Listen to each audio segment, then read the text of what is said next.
Welcome to the latest edition of Beyond the Arc. I'm John Gonzalez alongside our NBA insider, Bill Reiter. Big to-dos in LA this weekend, Bill. There were the Oscars, and then evidently there was an earthquake. Did you feel the earthquake?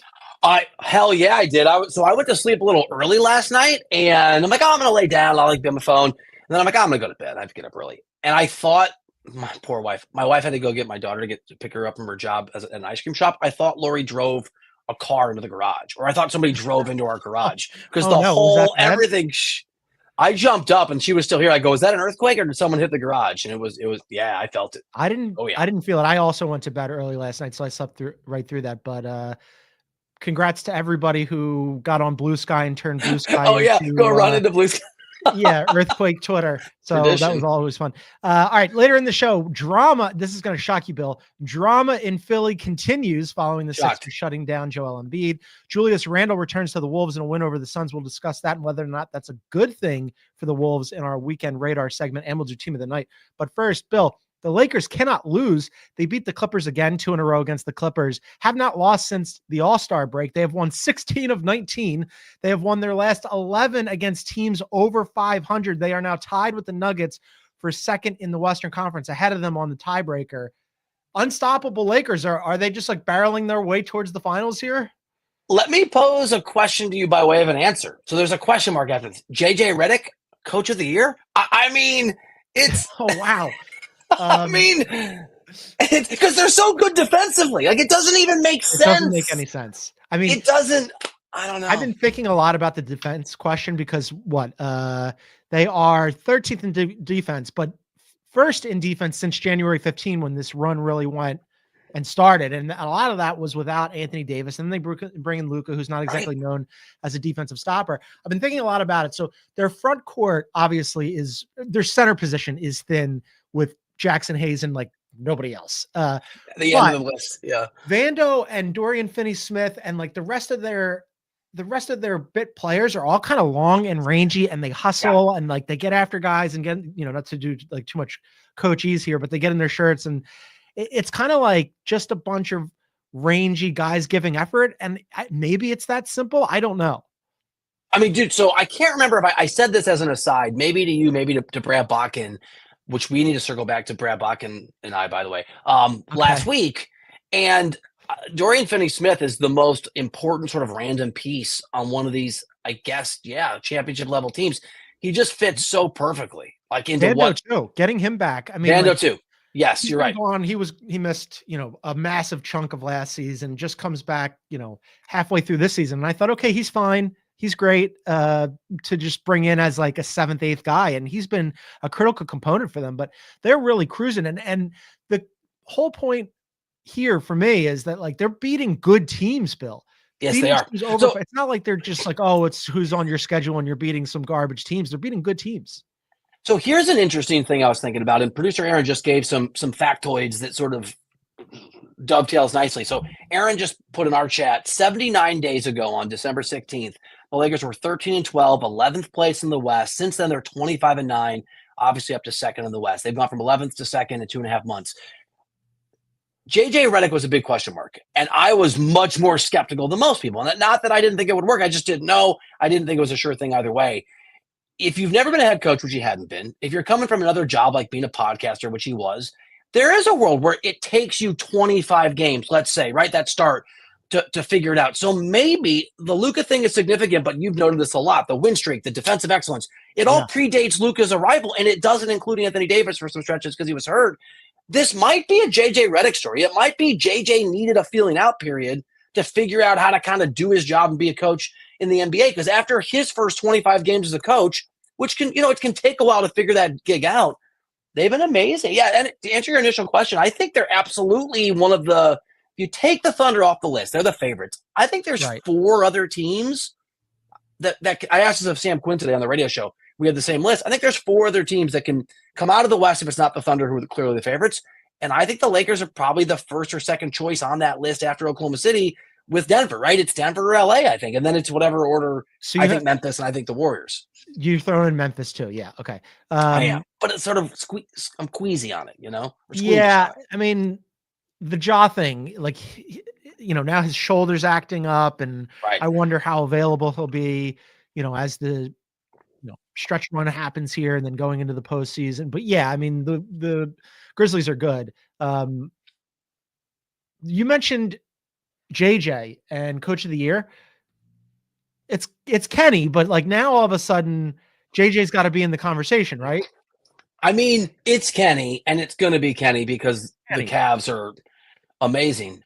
But there's 3 names that go on that list, right? So you have to do 1, 2, 3. And I know nobody kind of cares about 2, but Reiter can easily finish second or third. I mean, he just can't. I guess JB Bickerstaff, as Aaron points out, is a really good call in Detroit. But JB, the Lakers be on there. I mean, we were talking about Ime earlier. Else? It's probably not Ime. Maybe Taylor Jenkins. I don't think it's Ime. Yeah. I mean, like all of a sudden, this race has gone like it's obviously Kenny, and then like you have to throw JJ's name in that mix, and JB is a really good one there. That's not too bad. As we go forward here, now that they're tied with the Nuggets, do you still like the Nuggets better? I do. In the playoffs, I think I do. Although, I mean, there's not a lot of shooting on that team, and so it's Joker being the best player, but both these teams are flawed. This thing has really changed quickly. By the way, speaking, like I like the Nuggets better. Matchups obviously matter. How amazing will it be for the NBA if we talked about last week how we thought Steph and LeBron's time with meaningful basketball was over. Not only have both been extended because of these trades both teams made, they can play each other in the playoffs in the first round. Like, give me a Warriors 6, Lakers 3. Like, let's go. Can you imagine? It's wild. All right, I want to ask you a little glass half full, half empty question here. Okay. So they go and get Luka, and fantastic, right? You're super excited to get Luka. Through 8 games, he's played just under 32 minutes per game. His counting stats across the board are slightly down from what he was doing in Dallas. He's averaging 22 points, 8 rebounds. That's flat, but the points are down. His assists, 6.5, a little bit down. He's shooting under 40% from the floor and just 27% from 3. You could look at this and go, that's not great. I'm a little concerned. Or you could look at it and go, they're winning games and they don't even have good Luka yet. Wait till they get good Luka. Glass is half full, trending toward very full. I'm 100%. He's going to figure it out. And you and I discussed this, just the impact he has on the floor. If you watch the games, even when he doesn't shoot well, his presence on the floor makes it so much easier, including for LeBron James. I think it's all coming up Lakers. Yeah, he threw an outlet pass last night to LeBron on the break, and the Lakers announcers were like, normally that's LeBron throwing that pass. And instead it was somebody throwing the pass to LeBron, and LeBron got an easy dunk. And it's everything that we talked about, where now you have 2 guys who just see the court extremely well. And LeBron can cherry pick on any given night where he's needed most, because you have Luka playing the role that LeBron previously did. Yeah. We talked about this last week. LeBron's going to get easy buckets when he used to create easy buckets for other guys. And eventually it's inevitable that Luka's either going to figure it out this year from just an efficiency perspective. I think he will. But even if he doesn't, they're still winning, and he's going to have games in the playoffs. He's just going to, where he has a great game here or there. Sky's the limit. Let me ask you, because I love these questions that other people hate answering, because I asked this of Sam Quinn, he hemmed and hawed. So I'm going to give you 2 names. And I just want you to tell me which of these 2 players wins more titles going forward, or whether they tie for the same number of titles. LeBron, right? So LeBron or Anthony Davis? That's really incredible. And just as an aside, I will give you a hard answer on this, but we went from, I was talking to various people in the, blue sky NBA community about this. There's all of a sudden now at 40 years old, after we thought, a couple months ago, as Aaron was mentioning, they were 13-12, 79 days ago on December 16th. When we were saying, hey, is LeBron going to put his hand up and ask out to go to a winner? There's a non-zero chance that LeBron gets another title before this thing is up. I mean, if I had to bet, I'd bet on LeBron over. Me too. And AD's obviously 9 years younger. I mean, it's amazing how radically the NBA's changed at the trade deadline in significant ways. And the whole thing, I guess my immediate reaction to that was just thinking about who has the better shot to win on the teams as they're currently comprised. But Anthony Davis, you're right, does have a longer runway, and it doesn't mean that he's going to be in Dallas forever.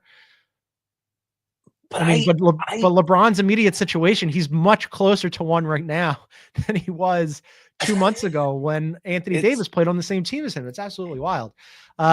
So yeah, let's take a quick break. And then on the other side, we will continue the conversation about what's happening in the NBA up to and including the Sixers. Bill, you thought that just shutting down Joel Embiid would end their drama. It has not.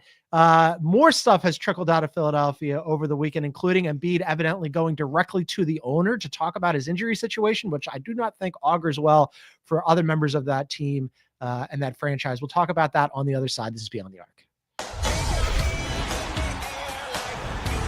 Gives it to Jenkins for the championship.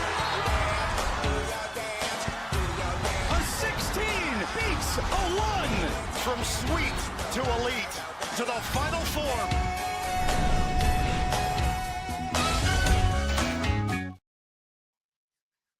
Welcome back to Beyond the Arc. You can find us wherever you get your favorite podcast. Please download, subscribe, leave a review if you're listening on Spotify.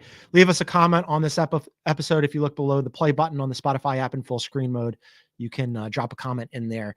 All right, Sixers and Embiid, Bill. So they shut down Embiid on Friday. Not surprising. He was only played 19 games, 39 games last season. This thing was always trending in that direction.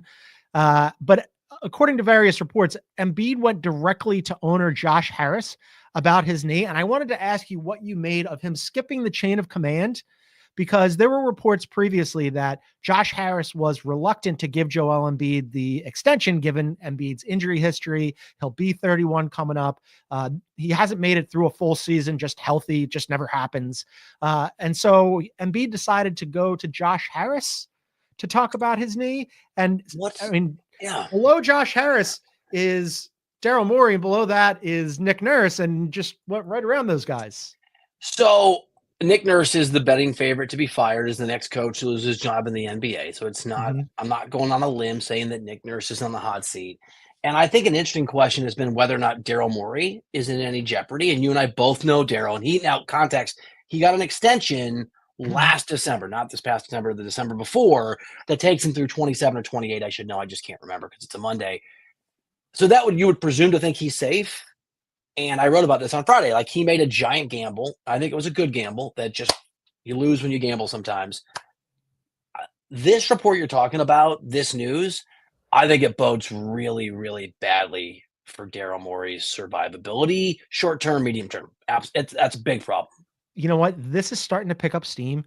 Initially, you had mentioned it to me. The guy I used to work for at the Ringer, he's mentioned Bob Myers' name. Now all of a sudden, Stephen A. is talking about Bob Myers and Daryl Morey potentially being, on the hot seat. And initially, I thought, I don't know. I mean, what was he supposed to do? All of the moves that he made this past offseason, I would have made too. I mean, bringing in PG and signing him into cap was your best option. Re-signing Joel Embiid, who is an MVP, and until he got hurt last year, was on a trajectory to potentially, if not finish 1, then finish 2 in the MVP race. I would have done that too. I mean, all of these little marginal moves that they made to reboot the team on the fly, I would have done all of those. So I'm not sure what Daryl Morey was supposed to do here that would end up getting him fired, aside from Joel Embiid just not being healthy. I mean, counterpoint, I wrote about this, so it's fresh in mind, is Daryl's always been someone who just gambles on talent and go all the way back. Remember Royce White? Remember that guy out of Iowa State was a bit of a head case. He didn't like to fly. He didn't like to fly. And Daryl took him at 13 or 14. And everybody, I'm from Iowa, so I was paying particular attention to it. Everybody that sort of knew that it wasn't going to work. And you go through all the guys that he brought in, and brought in Harden right to Philly after obviously their time together in Houston. So the answer to your question, it made sense. But you knew Paul George might not work out. I mean, that's your job to know. He was coming off a great year, but it's 4 years, $200 million, I think is what he got.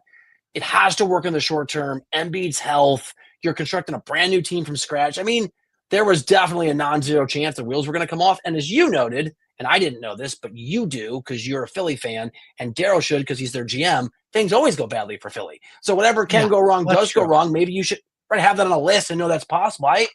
And the other thing about Bob Myers that I think I'm glad you brought it up. I heard this whenever Bob left the Warriors, that a year ago or a year and a half ago, whatever. I mean, I remember I said it on HQ, and I'm okay, whatever.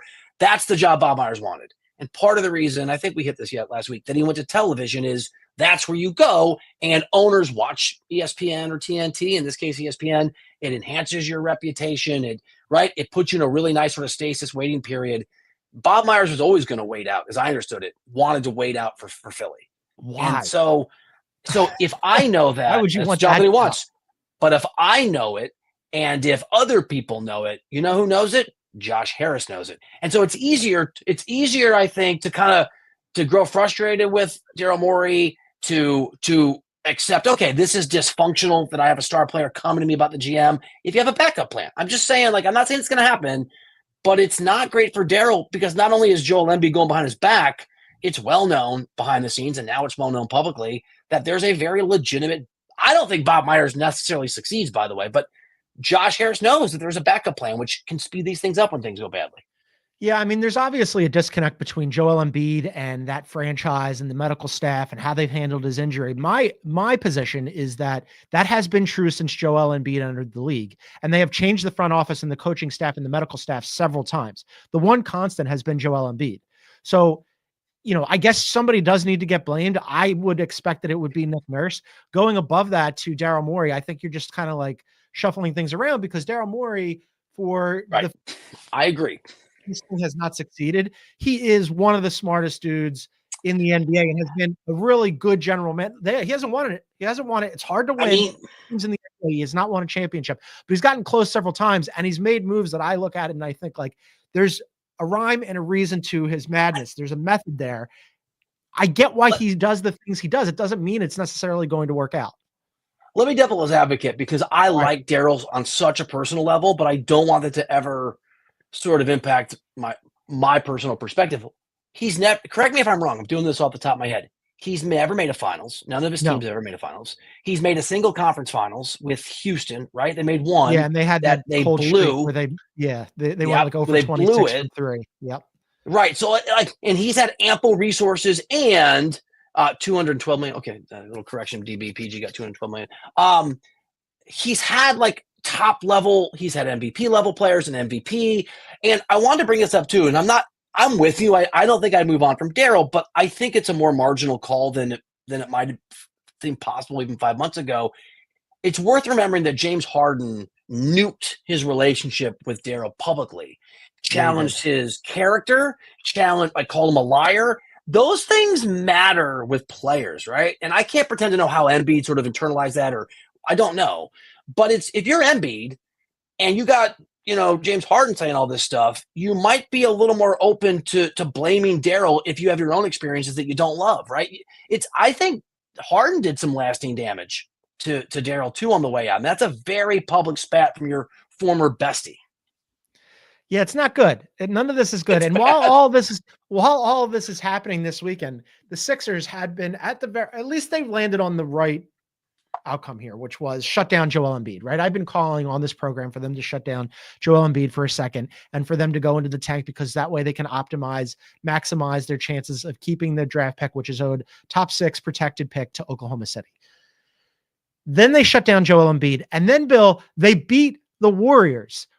Like, my brain was leaking out of my ear. They had lost 9 in a row. Right. The Warriors had won 5 in a row. And somehow the Warriors lost to the Sixers without Joel Embiid. And on top of all that, the Raptors gave away a game that they absolutely should have won against the Bulls. They had like a 98% chance of winning the game. They were up 4 with 4 seconds left, and they ended up fouling Kobe White on a bad foul call that the referee absolutely booted, and it went to overtime, and Chicago won that game. All this is for like tanking purposes.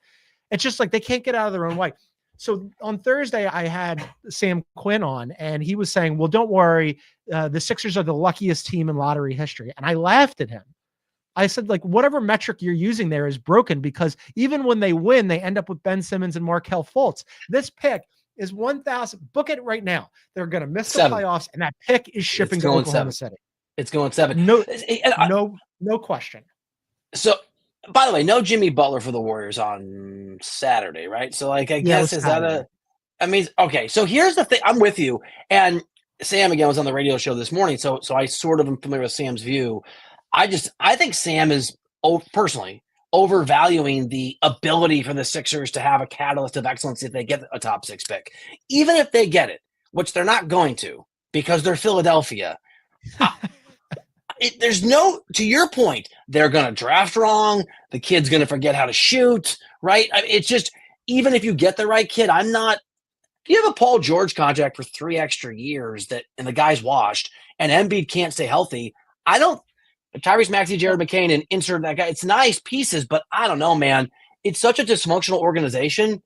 Good luck having that work out. They hit on 2 guys you just mentioned right there. Tyrese Maxey, who was picked in the 20s, and Jared McCain, who was the 16th pick, but immediately got injured. Like, he was like mouthing to everybody, I'm the rookie of the year, and then he's like, oh, there goes my ACL because Philadelphia is cursed.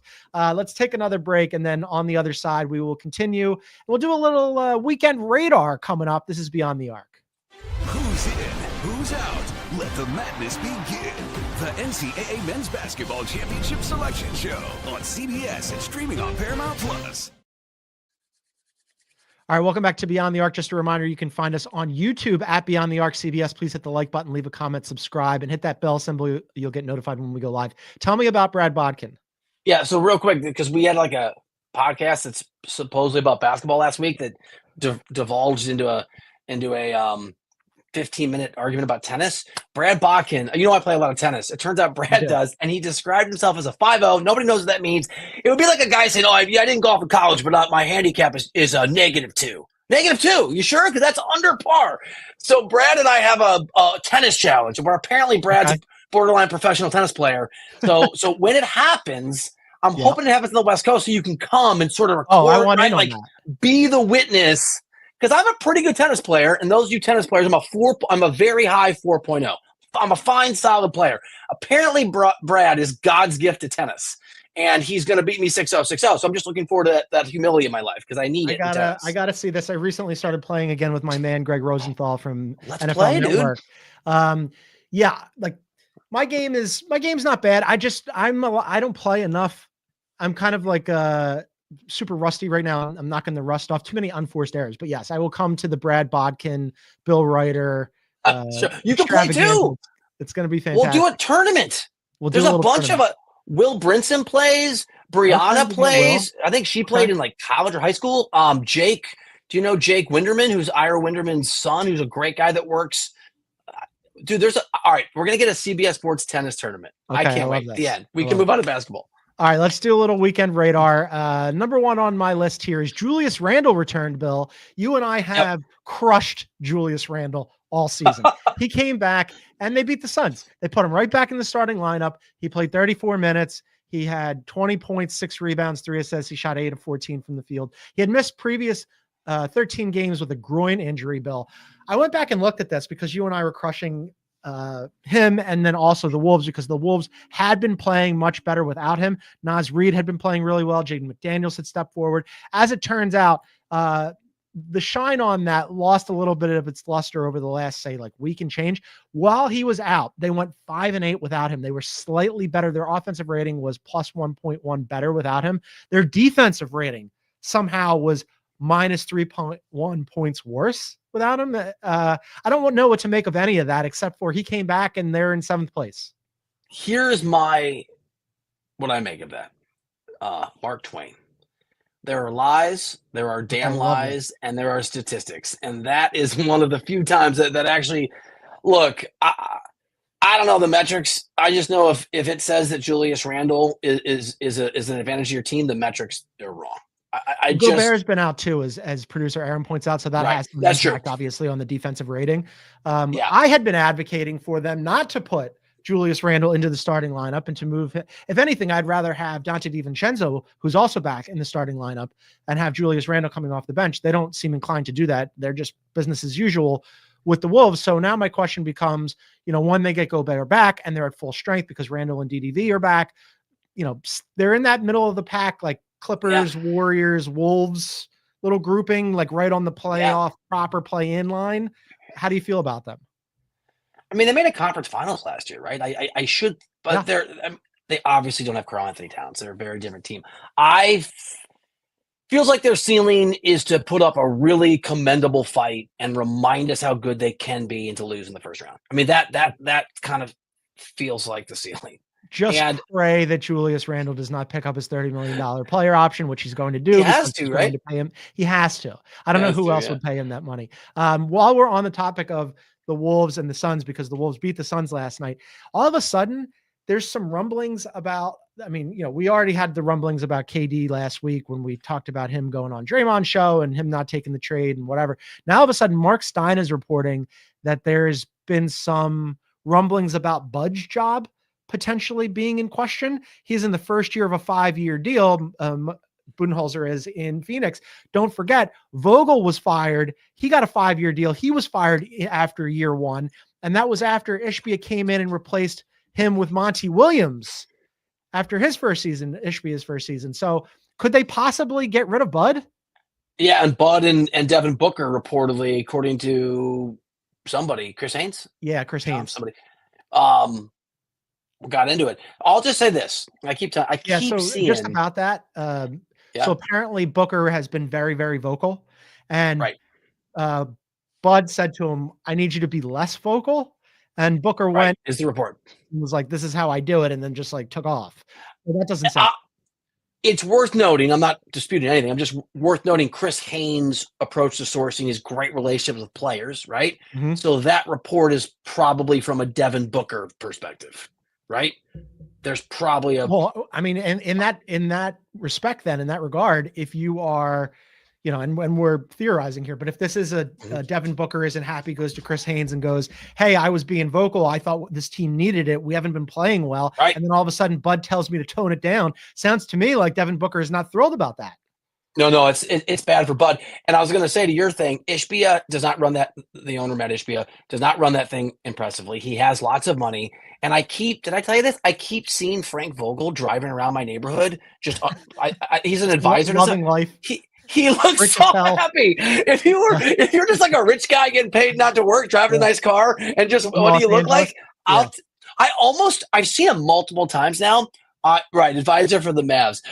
He lives in my neighborhood, or at least in Manhattan Beach where I live. I want to take a photo, but I'm worried. I know him a little, but not well enough to like text him, be like, "Sorry, bro, just kidding." I want to so I can send it to you. Like him, just like, oh, man. He looks so happy. That's like they couldn't possibly get rid of Bud too, right? Now you're paying 2 guys over 5 years for 1 year work each. You couldn't possibly bring in Bradley Beal and not waive his no trade clause, but you did it. And you couldn't possibly turn to Isaiah Thomas, who I actually like, but a lot of people don't, as your top sort of advisor. But I think that's probably what's going on. The thing about Ishbia is there's such a small sample size, and everything in that sample size is so catastrophically ridiculous. I don't know, man. Nothing would surprise me. Anything else on your weekend radar? I like fights. And the fight that that sort of like Thunder, Spurs, that's how a little shoving, you don't, no malice in the palace. You don't need to headbutt people. I like competitive anger. Maybe I'm wrong here. I kind of like John Morant flinging a basketball into the stands too. I was okay with that. But maybe that's how he hurt his shoulder. I don't know.